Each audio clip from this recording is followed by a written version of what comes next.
And welcome back, ladies and gentlemen, and a big shout out to all the Gungans out there to today's video where we finally have the latest legendary character in Star Wars Galaxy of Heroes, Jar Jar Binks! And things are gonna get a little bit crazy with the Gungans, where it's looking like initial impressions pre-Omicrons for Grand Arena that this is gonna be one annoying team to deal with on defense, and even on the offensive side, they're taking out a good chunk of the Galactic Legend game. Through Jar Jar's frustration mechanics, tons of ways to control the enemy team, plenty of opportunities to get swarm attacks from the Gungans, Jar Jar feels pretty on point for a legendary character. And more importantly, the kid feels very much like Jar Jar Binks. We are going to have a lot to go over today. Zetas, Omicrons. We're going to show a variety of gameplay on offense and defense of Jar Jar and the Gungans. And we're also going to talk about mods. Now, I am going to have this graphic, of course, here in the video, but also I'm going to have the modding graphic for Jar Jar inside of our Ultimate Galaxy of Heroes spreadsheet. So when you go to the Gungan tabs, you will see the modding that is recommended for all of the Gungans to maximize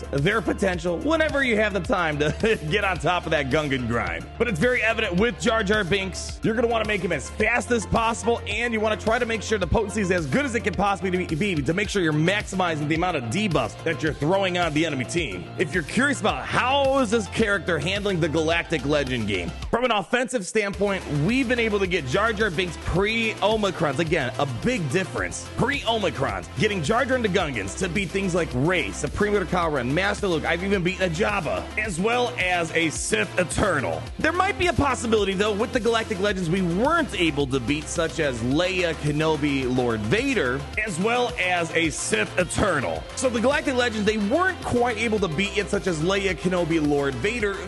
We gotta wait and see when those Omicrons get turned on, because I think there might be a chance this team could possibly take down a Master Kenobi, and as we're gonna show with the non-Galactic Legends side of the game. Right now, pre-Omicrons, it's kind of hard to find good counters to Jar Jar. There might be one, but once the Omicrons get turned on, I don't know how much confidence I have that this is gonna work. So let's roll some gameplay on offense and defense so you can really get the full sense of what this team is really trying to do. So there's a lot of stuff to the Gungans that we've been breaking up in little bits and pieces over the past couple of months now. But the whole core of the Gungans, they have tons of max protection. They're sacrificing their health in terms of for protection. That shield generator is the lifeblood of the team, and you need to have a full Gungan team to get the full benefits of the shield generator. And when that generator's up, your team is super durable. And if that generator's up, there's not much that can really take down the Gungans. You can't even insta-kill the Gungans. So no Nihilus, no Jabba, no Sith Eternal can do anything of that sort. You have to get that generator down. And what Jar Jar and the Phalanx and a couple other things are doing is preventing you from getting to the generator and increasing the survivability of that generator as well. And you know what? Without even reading everything else about these Gungans, just from watching the gameplay, the thing that makes this team so deadly is they have pretty solid damage associated with them, and every single one of these Gungans have abilities that are AoEs. They're attacking everybody. That's even Jar Jar's basic. Everybody on the other side of the team. And with speed on their side, because of the tons of speed bonuses, Boss Nass can grant it even more, in other circumstances, such as the territory war. Omicron, the opening play from the Gungans is pretty much AoE damage, AoE damage, AoE damage, AoE damage. It literally feels like you're going up against the ranged battalion of the Gungans. When they're hiding in the shields, they're just launching crap at you through their shield. They really kind of brought that feeling of Episode 1 Phantom Menace into these kits. It literally feels like you're trying to infiltrate these Gungan shields, and you're just being bombarded. And a lot of these teams can't handle it, especially with that bombardment of all this AoE damage. They're getting ability blocked. They're losing their protection. They're getting staggered. They're getting ability blocks. The list goes on what is happening. Healing immunities, speed down, and they're going to capitalize on all those debuffs they're throwing on the enemy team. With the newest debuff that really causes problems, especially for things like non-Galactic Legends, it's the frustration mechanic. And I don't think people fully appreciate at this point how much frustration will shut down so many teams straight from the get-go. Through the unique ability Muy Muy I Love You, at the start of battle there are no Galactic Legends. All enemies are inflicted with 1 stack of frustration, 3 stacks if they are stealth at the beginning of battle, and it can't be resisted. And what frustration does, which you also can apply through Wesa warriors. Straight from the get-go, Jar Jar is shutting down the ability to assist or counterattack. And this is kind of a big deal because when people want to try to shut down your generator, they need to get as many hits in as possible. But if they can't counterattack, they can't assist, this shuts down things like Imperial Troopers, Commander Luke Skywalker's, Bad Batch. Like, it was pretty crazy to see. It's almost like, in a way, it's almost like a Deadly Bluff, if you think about it, where at the start of battle, like Deadly Bluff, you can't assist. But this is a little bit better than Deadly Bluff on the Jabba or the Hutt Cartel team, because you can get additional stacks, where once you get 2 or more, anytime they're getting bonus turn meter on the opposing team, you're removing stacks of recharge on your generator, which allows you to keep using the generator's special ability, and you get to expose the character as well. And then when you have 3 or more, it basically turns into an unresistible ability block. But even so, it's really just that first stack of frustration that just really ruins so many of these non-Galactic Legend teams. And then whenever Jar Jar evades the basic ability, and he's going to be drawing fire to himself quite often with the self-inflicted death mark,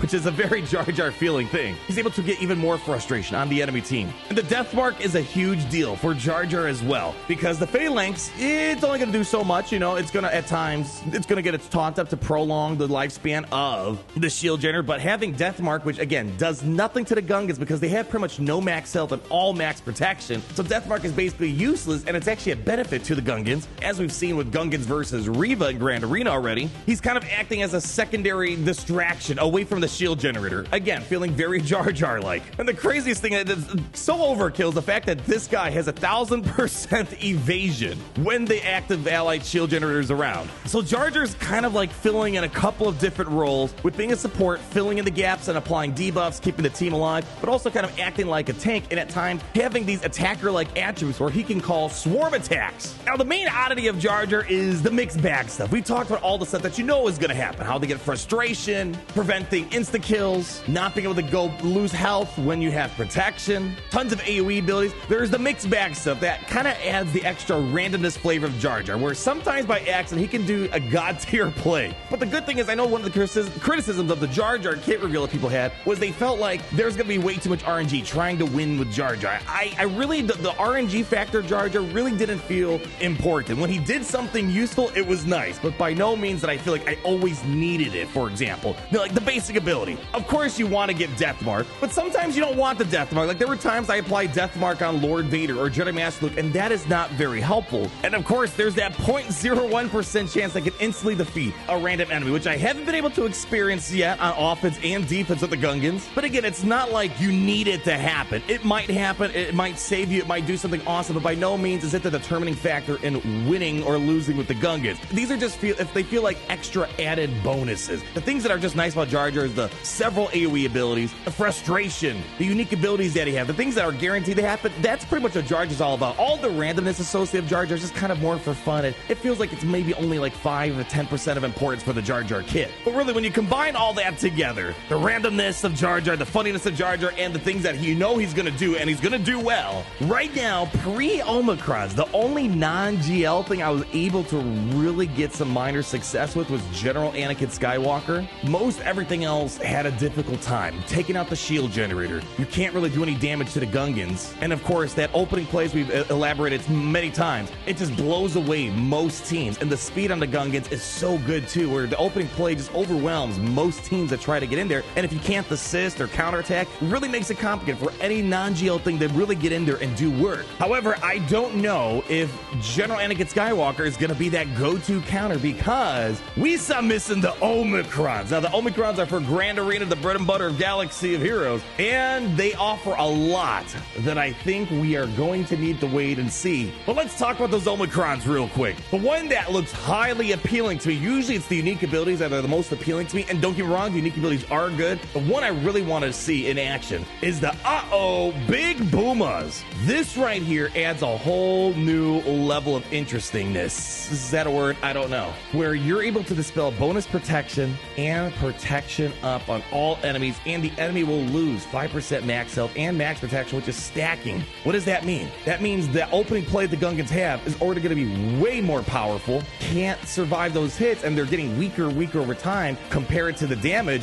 The damage is going to be more meaningful if the enemy has less max health and less max protection. And you're able to inflict protection disruption. And if this makes sense, General Anakin Skywalker might not work work because if he loses all of his protection very quickly, he's going to get knocked down. And then the Gungans can do their work. So again, I would advise caution right now about General Anakin Skywalker in a vanilla state. Maybe a Datacron can make it more consistent. And then this right here also is going to reduce the Gungan ally special ability cooldowns by 1 and make sure plasma residue can't be resisted. And we haven't talked about too much about plasma residue. It's another way to try to get more damage on the enemy team, where anytime they're inflicted with shock, such as Captain Tarple's basic, it's going to do reduce massive damage to all enemies. So yet another layer of damage that this Gungan team's going to have. The other Omicron that is very interesting, and I think is kind of almost a must-have, is going to be the second unique ability, Muy Muy I Love Ya, where this is going to increase the survivability of the shield generator even more. Every single stack prolongs the generator by many more moments, where for every 3 relics, you get 2 stacks of plasma shielding. So right now with 9 relics in the game, you get 2 stacks of plasma shielding for every 3. 9 divided by 3 is 3. 3 times 2 is 6. You can get another 6 stacks of plasma shielding. And this is probably going to make the Master Kenobi battles possibly easier, as well as the Rey battles. Whenever a non-Gungan enemy gains damage immunity, all Gungan allies gain damage immunity, and that could be very helpful. And as well in this ability, he's able to feed extra mastery to the Gungans anytime a Gungan ally takes a bonus turn from this ability. And the third Omicron, Misa Oki Day. Having this team not have stuns and days and staggers being issues is a big deal. Whenever a Gungan ally's day staggered or stun, they're going to dispel it and instead gain shield up. And then whenever the shield generator uses plasma pulse, reset all of Jar Jar's cooldowns, and then Jar Jar can do all of his AOE shenanigans again, get the protection disruption out there, disable bonus protection. So these Omicrons are looking really good. And the fact that matters, this team is already looking really solid even before these Omicrons are turned on. So once you start doing the protection disruption, the disabling the bonus protections, getting rid of protection up, reducing the enemy's protection and health, and then ways to increase your mastery, make stuns and days as a non-issue, it feels like this team should probably get at least another 1 or 2 Galactic Legends under its belt. Maybe it can take down a Master Kenobi, maybe it can take down a Lord Vader potentially, since they're anti-days maybe, but I want to believe there's going to be a chance at the minimum Kenobi might be on the menu. If you don't have your bonus protection, kind of Kenobi's main forte. Regarding Zetas, the first Zeta that I feel like is an absolute must-have when you get Jar Jar Binks is the unique ability Muy Muy I Love You, because this makes the non-Galactic Legend game so much more complicated versus Jar Jar and the Gungans, because this allows you to inflict all non-galactic, well, if there are no Galactic Legends on the battlefield, you can inflict frustration on the enemy team which can't be resisted, which immediately shuts down things like Commander Luke Skywalker, Imperial Troopers, and you can list the teams that rely a ton on counterattacking and assisting. And it also allows the Gungans to assist off of Jar Jar anytime Jar Jar misses on his turn, which is going to be quite often because he takes foresight and gives himself blind, so he's going to miss a few times. You call everyone to assist, and getting everyone to assist, kind of a deadly thing to see. And the chance to ignore protection when the ally shield generator uses plasma pulse. So kind of a no-brainer. That's the must-have Zeta, but there are definitely other Zetas you want to have here. The other one I would recommend secondly is going to be Misa Oki Day, where this allows Jar Jar to apply Death Mark at the start of battle. So it gives you another taunt, basically, another pre-taunt. And the thing is, he's going to basically evade, because when the shield generator is up, he has 1,000% evasion. And I hate to say it too, I really feel like this is a legendary character, so you want to, obviously get the most benefit out of it. The Wesa Warriors, this special ability right here is kind of like Cassian Andor, as I've been explaining, where he can take the debuffs on the enemy, dispel them, and reapply them, but instead, this time, they can't be dispelled or resisted. Now, if you want, you could maybe skip out this, because it's the same debuffs, but he's just reapplying them in a way that you can't get rid of them. And it's kind of important because a lot of the Gungans like to capitalize on debuffs, such as Boomadir. So having them there is very helpful. But I would say for sure 2 Zetas minimum recommended, and the other one is definitely a nice addition as well. So overall, ladies and gentlemen, I gotta say I had a ton of fun with Jar Jar Binks' Legend event. Definitely had some of the coolest cutscenes and all that, but barring that, just the character itself, what you get at the end, it's a rewarding character to have for the faction you have to build up anyways to do the legendary event. Really curious to see how the Gungans are going to work their way into the Grand Arena meta with those Omicrons, and keep in mind, in territories of Boss Nass's Omicron, which is going to make things even more deadly for them. I foresee this team also being solid in territory wars. I had a decent time with them inside of territory battles, no problems there. I put them on full auto, relegate them on some of the higher planets, and they got the job done, so I assume they're going to be good in territory battles. And of course, they're going to be needed for the upcoming Naboo raid. So there's a lot of stuff capitalizing, but even minus the raid, the team is still going to be very good for a while here. And again, the most important question is, how do we handle this team? I'm sure there'll be some Datacrons, but right now in vanilla states, non-Datacrons, there's not a lot beating this before we get into Grand Arena and start turning on those Omicrons. And that's gonna wrap it up for today, ladies and gentlemen, especially all the Gungans and droids out there. Thank you so much for stopping by today. And of course, as always, thank you guys for coming on. Unlock Jar Jar, hanging out with me on stream. It was a ton of fun doing the event, hanging out with you guys. Literally, it's the best blessing I've ever had in my life, truly. To have the opportunity to share my love of Star Wars and all these funny little characters we get to test out. But if you can, leave that like, comment down below, subscribe so you're not missing a thing. And always remember, it's a great to be in the Gungan Empire today. What am I, Mario or something? Where is it going? Gee, music could be going back now. Gee, guys! What are you saying?